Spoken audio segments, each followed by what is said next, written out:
नमस्कार, स्वागत है आप सबका आपके अपने YouTube channel GS academy Himachal में। ओके स्टूडेंट्स, तो आज का हमारा विषय है छंद। तो छंद क्या होता है? ओके, तो छंद काव्य का व्याकरण है। ठीक है, अब देखिए व्याकरण होता है, व्याकरण के कुछ नियम है, उसी तरह छंद क्या है? छंद जो है काव्य का व्याकरण है। अब काव्य क्या होता है? सबसे पहले आपको ये पता होना चाहिए कि काव्य होता क्या है। अब जो हमारे मन के विचार है, मन के विचारों को जब हम लिखित रूप दे देते हैं, ठीक है, किसी कविता इत्यादि के माध्यम से, तब वो क्या कहलाता है? वो काव्य कहलाता है। ठीक है, हमारे मन के विचार जब लिखित रूप ले लेते हैं वो क्या कहलाएगा? काव्य कहलाएगा। परंतु अब ऐसा नहीं है कि हमारे मन में जो भी विचार आ रहे हैं हम उनको लिख रहे हैं वो काव्य हो गया। ठीक है, तो हमारे मन के जो विचार हैं उनको लिखने के लिए जो काव्य है, उस काव्य के लिए कुछ नियम बनाए गए हैं, कुछ कानून बनाए गए हैं। ठीक है, तो वही नियम और वही शर्तें क्या कहलाती है? छंद कहलाती है। ओके, तभी छंद को काव्य का व्याकरण कहा गया है। काव्य होता है, उसको जब लिखना है तो उसको लिखने के लिए जो छंद के नियम है उसको क्या करना पड़ेगा? हमें मानना पड़ेगा। ओके ओके, अब चलिए आगे चलते हैं। जो छंद है, ठीक है, तो छंद का जो सबसे पहले जो वर्णन किया है, सबसे पहले जो प्रयोग किया गया, इस तरह से भी आप लोग मान सकते हैं, छंद के जो आदि प्रणेता आचार्य हैं वो पिंगल ऋषि को माना गया है। ठीक है, अब पिंगल ऋषि को आदि प्रणेता माना गया है ना, तो इसी के आधार पर ये जो छंद शास्त्र है इसका दूसरा नाम जो है पिंगल शास्त्र भी है। ठीक है, पिंगल शास्त्र भी छंद को कहा गया है पिंगल ऋषि के नाम के आधार पर। ओके, तो सबसे पहले छंदों का जो उल्लेख है वो ऋग्वेद में हुआ है। पॉइंट भी आप लोग लिखते चलेंगे साथ साथ। सबसे पहले ऋग्वेद में छंदों का उल्लेख किया गया था। ठीक है, अब छंद को ही पद्य का व्याकरण कहा गया है। ठीक है, छंद को पद्य का व्याकरण कहा गया है। ओके, यहाँ तक हर चीज आप लोगों को समझ आ गई। और जितने भी पॉइंट है ना, मैक्सिमम किसी न किसी एग्जाम में रिपीटेड ही है, पूछे ही गए हैं। ओके, तो आपके लिए जो भी कंटेंट मैं ला रही हूँ वो एग्जाम के पॉइंट ऑफ व्यू को ध्यान में रखते हुए जो चीज इंपॉर्टेंट है, जिस तरह से आजकल पूछा जा रहा है, उन सभी चीजों को ध्यान में रखते हुए आपको मैं कंटेंट यहाँ पर प्रोवाइड करवा रही हूँ।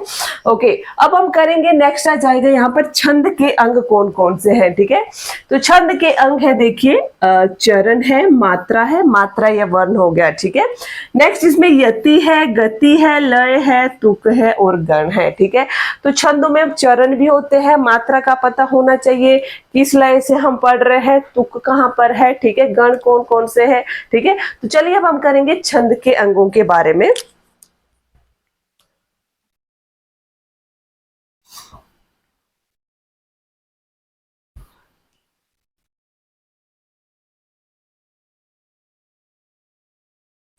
ओके, तो सबसे पहले छंद के अंगों में था चरण। अब जो छंद में जो चरण होते हैं, छंद में प्राय 4 चरण होते हैं।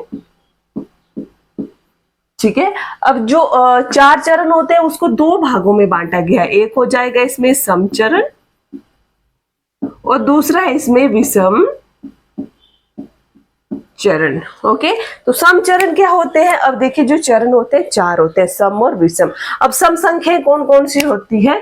सम संख्या है 2 और 4 और विषम संख्या है 1 और 3। तो उसी तरह से जो सम चरण है, विषम चरण है, उनको भी बांटा गया है। तो 1 और 3 जो चरण होंगे वो सम, 1 और 3 जो चरण होंगे, 1 मिनट यहाँ पर, हाँ इधर उधर हो गया, 1 और 3 जो चरण होंगे वो विषम चरण है। ठीक है, और 2 और 4 जो होंगे वो समचरण हो जाएंगे। ठीक है, क्योंकि सम संख्या 2 और 4 है और विषम जो है 1 और 3 यहाँ पर है। ठीक है, ओके, तो एक उदाहरण यहाँ पर करवाती हूँ मैं आप लोगों को।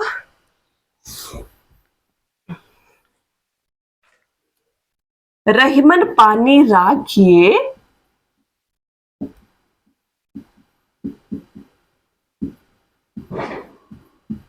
बिनु पानी सब सून,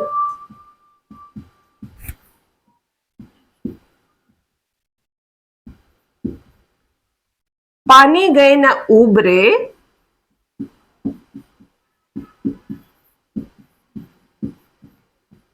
मोती मानुष चून।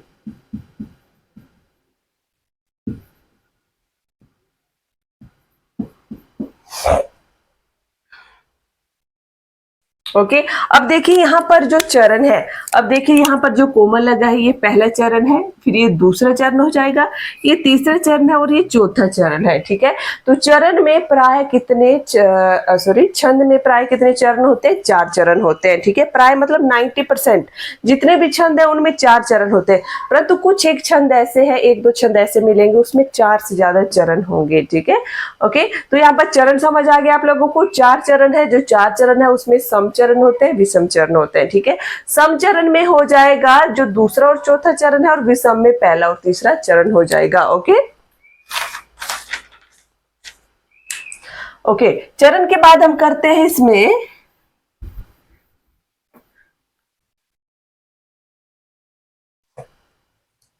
गति क्या होती है छंद में। ठीक है, मात्रा हम बाद में करते हैं क्योंकि मात्रा का टॉपिक थोड़ा सा बड़ा हो जाएगा, वो खुद में एक क्लास का टॉपिक है जो समझना बहुत जरूरी है आप लोगों को। तो पहले देखेंगे गति क्या होती है।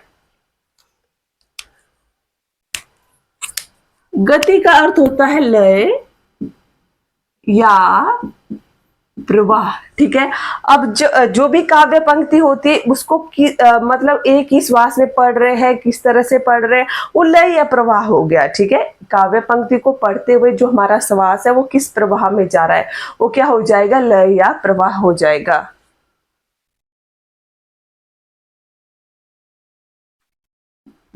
तो परिभाषा लिख लेंगे, किसी काव्य पंक्ति को एक लय या प्रवाह में पढ़ना क्या कहलाएगा? गति कहलाएगा। ओके, नेक्स्ट है तुक। क्या होता है तुक? अब देखिए तुक क्या होते हैं। ठीक है, जो तुक होते हैं, जो छंद के जो अंतिम वर्ण होते हैं वो क्या कहलाएंगे? तुक कहलाएंगे। जैसे एक पंक्ति का दूसरे से तुक मिल रहा है या नहीं मिल रहा है, वो क्या कहलाएंगे? तुक कहलाएंगे। ओके,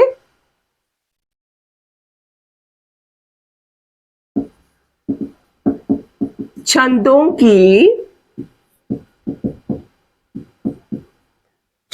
के अंतिम वर्ण का मिलना तुक कहलाता है। ओके, थोड़ा फास्ट लिख रही हूँ, राइटिंग पर आप लोग ध्यान मत देना, आप लोग समझिए। ओके, क्योंकि राइटिंग के ना मुझे नंबर मिलेंगे ना आपको नंबर मिलेंगे। ओके, बस मेन जो पॉइंट है वो है कि आप लोगों को समझ आना चाहिए। ठीक है, तो तुक क्या होता है? छंदों का जो अंतिम वर्ण का मिलना तुक कहलाता है, परंतु जो तुक होता है ये छंद का अनिवार्य अंग नहीं है। ठीक है, अनिवार्य अंग नहीं है ये, क्योंकि एग्जाम में ये पूछा गया था, अभी पीछे पीवाईक्यू में देखा था, उसमें पूछा गया था कि क्या तुक छंद का अनिवार्य अंग है? नहीं, तुक जो है छंद का अनिवार्य अंग नहीं है, क्योंकि सभी छंद जो है तुकांत नहीं होते हैं। ठीक है, कुछ छंद जो है अतुकांत भी होते हैं, इसीलिए जो तुक है वो छंद का अनिवार्य तत्व नहीं है। ये सारे पॉइंट पे आप लोग नोट कर लीजिए। सभी छंद तुकांत नहीं होते। ओके, इसीलिए जो तुक है वो छंद का अनिवार्य अंग नहीं है।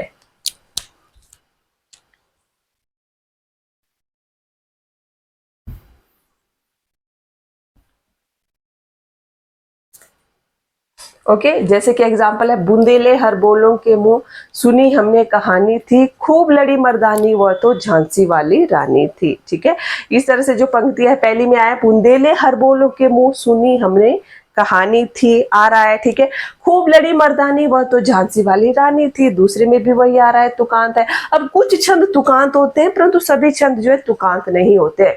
जरूरी नहीं है कि सभी छंदों का अंत जो है तुकांत ही हो। ओके, तो यहाँ पर समझ लो आप लोग इन चीजों को, सभी छंद तुकांत नहीं होते, कुछ छंद अतुकांत भी होते हैं। ओके, तो बार बार रिपीट कर रही हूँ ताकि आप लोगों को समझ आ जाए ये चीज।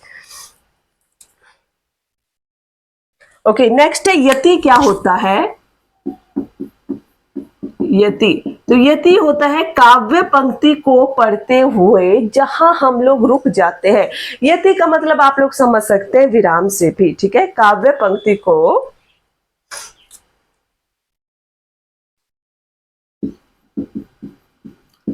काव्य पंक्ति को पढ़ते हुए रुकना, ठीक है। काव्य पंक्ति को पढ़ते हुए रुकना, या काव्य पंक्ति को पढ़ते हुए जहां पर हम लोग रुक जाते हैं, विराम ले लेते हैं, ठीक है, तो यति को आप लोग क्या बोल सकते हैं, विराम भी बोल सकते हैं, ठीक है। तो वहां पर क्या हो जाएगी, यति हो जाएगी, ठीक है। ओके अब देखिए मैंने आप लोगों को एग्जाम्पल लिखवाया था ऊपर, तो जो यति होती है वो उसके भी अलग अलग अलग प्रकार किए गए हैं, जैसे पूर्णयति है, अर्धयति है, ठीक है, वो किस तरह से है। चलो पहले एग्जाम्पल लिख लेते हैं। रहीमन पानी राखिए, बिनु पानी सब सून, पानी गए न उबरे,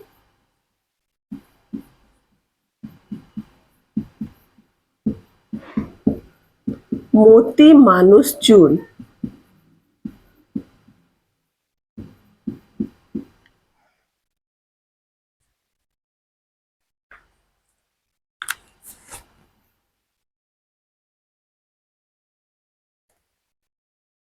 ओके तो यति के प्रकार देखिए कि कौन कौन से हैं। अर्धयति, पूर्ण यति हो जाएगा, और परिपूर्ण यति, ठीक है।